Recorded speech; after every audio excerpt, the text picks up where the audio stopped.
Last week, one of the largest military parades in world history went down in Beijing, and I have to be honest, this event put the entire world on notice. Not because China is planning on starting a war or attacking anyone. No, there was a lot more going on behind the scenes in Beijing, as this parade featured tens of thousands of troops, cutting-edge weaponry, and the first full public display of China's land, sea, air nuclear triad. Now, while some political commentators in the West claim the purpose of this parade is to threaten the United States or signal an imminent invasion of Taiwan, that couldn't be further from the truth. The true purpose was far more strategic. You see, Chinese leaders are known for thinking many steps ahead, and this parade was designed to send a clear message. The United States needs to abandon its escalation with China, and guess what? The US government has already listened. Last week, a draft of the newest national defense strategy revealed a shocking shift. The US military is now prioritizing domestic and regional missions over countering major adversaries like China and Russia.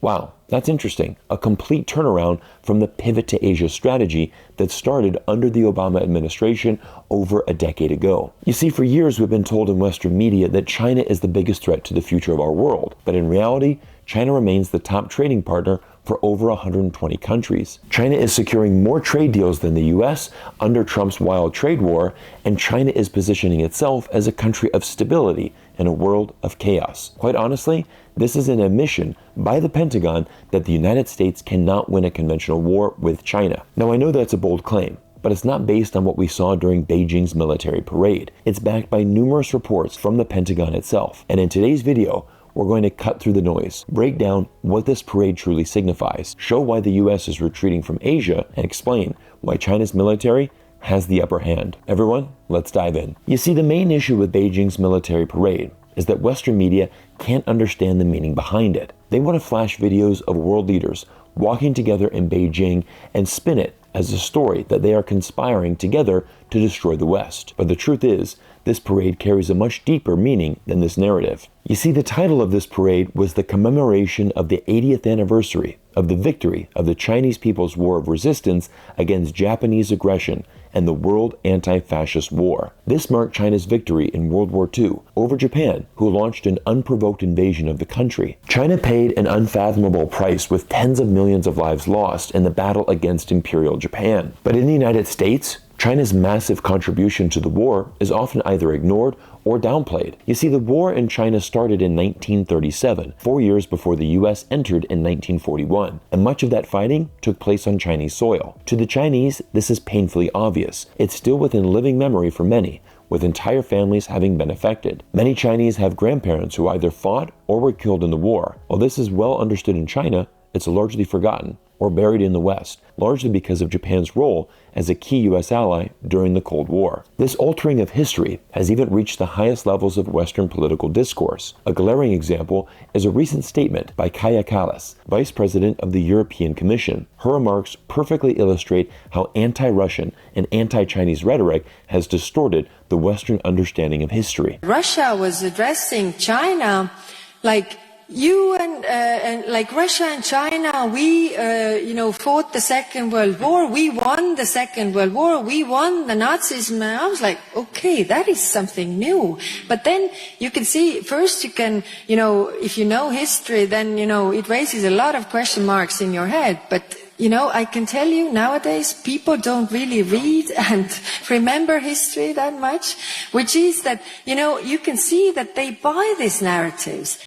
The irony in her lament that people don't remember history is staggering. As Europe's top diplomat and a key architect of EU foreign policy, she fails to acknowledge a fundamental historical fact. It was the Soviet Union, not the US or Britain, that did the overwhelming majority of the work in defeating Nazi Germany, accounting for 75 to 80% of the Nazis' military destruction. Of course, this inconvenient truth doesn't fit the EU's current anti-Russian narrative. While the bitterness over China's victory is widespread in Europe, it didn't stop there. In the US, Donald Trump also couldn't resist taking a jab. He tweeted, "The big question to be answered is whether President Xi of China will mention the massive amount of support and blood the United States of America gave to the Chinese to secure its freedom from a very unfriendly foreign invader." Trump ended his tweet with a petty, bitter remark. "Please give my warmest regards to Vladimir Putin and Kim Jong-un, as you conspire against the United States of America. Now, as a U.S. citizen, I'm incredibly proud of my country's role in World War II, but it's deeply frustrating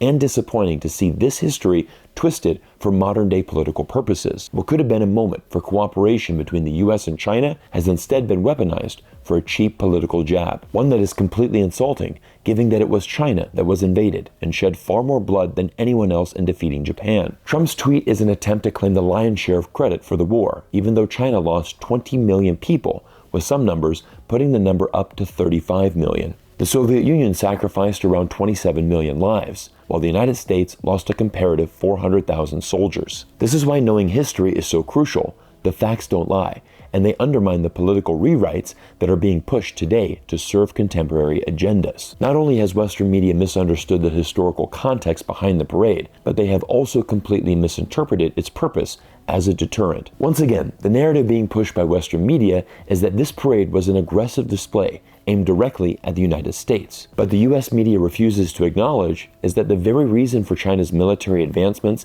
in weapons and technology is largely a product of US actions. You see, the US has been aggressively surrounding China with an openly stated policy of containment. America has even gone so far to sail warships through the Taiwan Strait, yet the media continues to spin the narrative that China is the aggressor. But China's military focus has always been rooted in self-defense, never extending beyond its own sphere of influence. Chinese military philosophy is guided by an ancient principle, 不战而出人之兵, to subdue the enemy without fighting. This idea is central to Sun Tzu's Art of War. Ironically, this text is also a key part of the curriculum at America's own prestigious West Point Military Academy. However, when US military officers study Sun Tzu, they obsess over strategies to win wars, often overlooking his deeper wisdom about avoiding them altogether. So while Western mainstream media spins the parade as a threat, the reality is quite the opposite. It was a display of strength that guarantees peace, sending the clear message, don't even try it. This is not a war you want to start. US strategists have known for years that a conflict with China would be disastrous for America. In every single Pentagon war game scenario,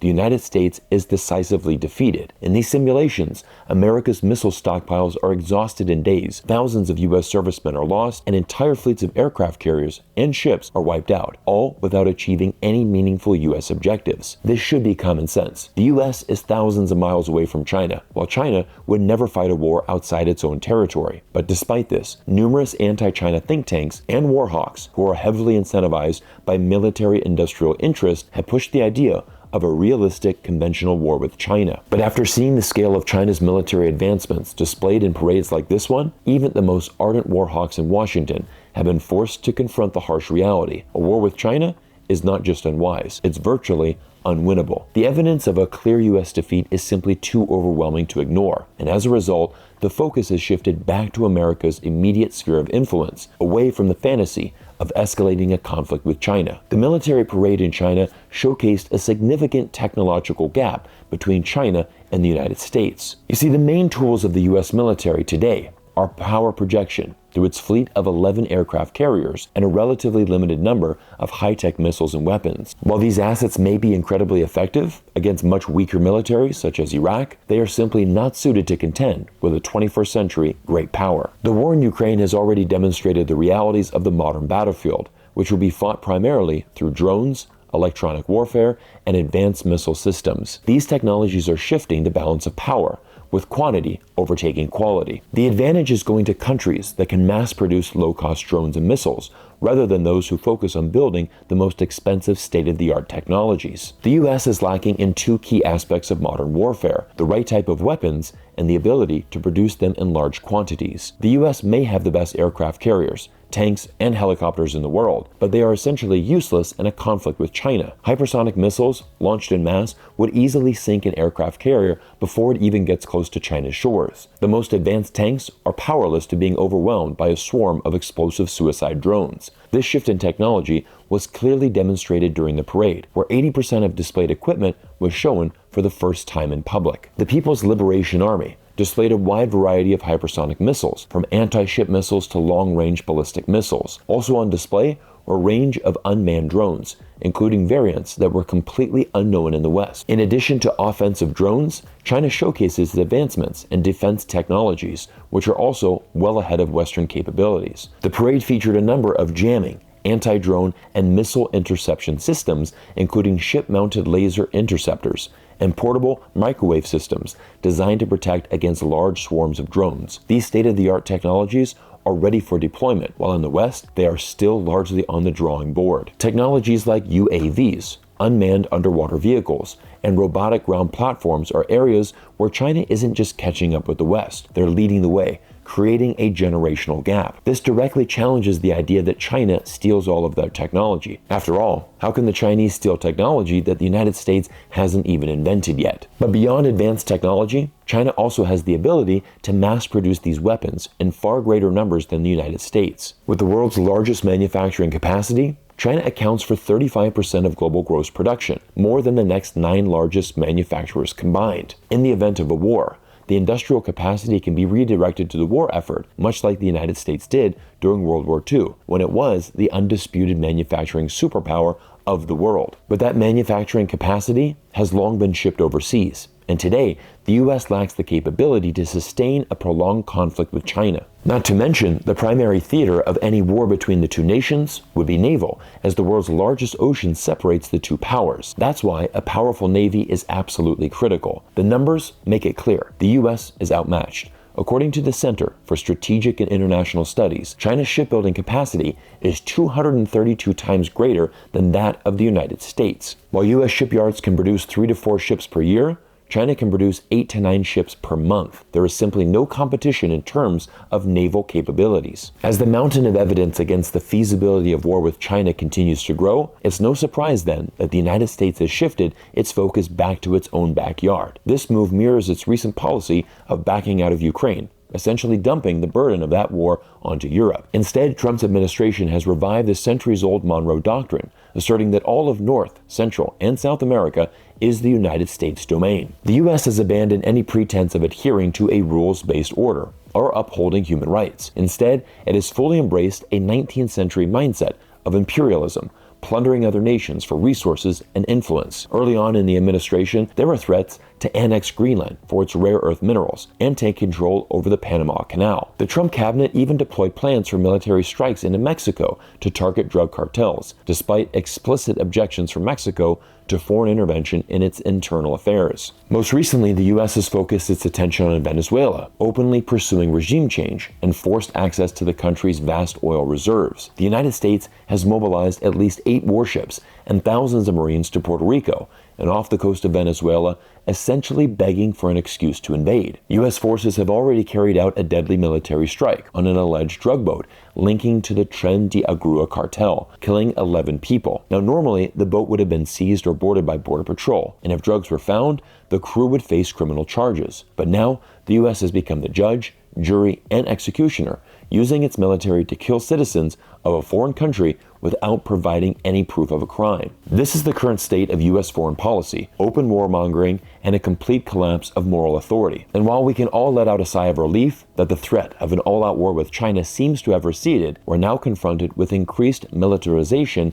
in the United States' own backyard, and increasingly directed at its own citizens. In a flagrant violation of American values and the Constitution, thousands of U.S. soldiers have been deployed in both Los Angeles and Washington, D.C., and this trend is only set to continue. Everyone, China's military parade was undoubtedly a success in achieving its strategic goals. However, the unfortunate reality is that the U.S. has redirected its military focus inward, increasingly targeting its neighbors and even its own citizens. As long as the military-industrial complex maintains its grip on U.S. foreign policy, promoting endless conflict and war, the country will never see a government focused on peace and development. This parade marks a fundamental shift in the global balance of power. With China's growing technological superiority and manufacturing capacity, it has become the dominant force in the world, posing a deterrent that Washington simply cannot overcome. While nuclear war leaves no winners, it's clear that conventional warfare is defined by technological supremacy, and the US is simply unable to compete on that front. Everyone, thank you for making it to this point of the video, and I hope you enjoyed today's deep dive into China's military. Knowledge is power, and it's critical to understand the facts of the situation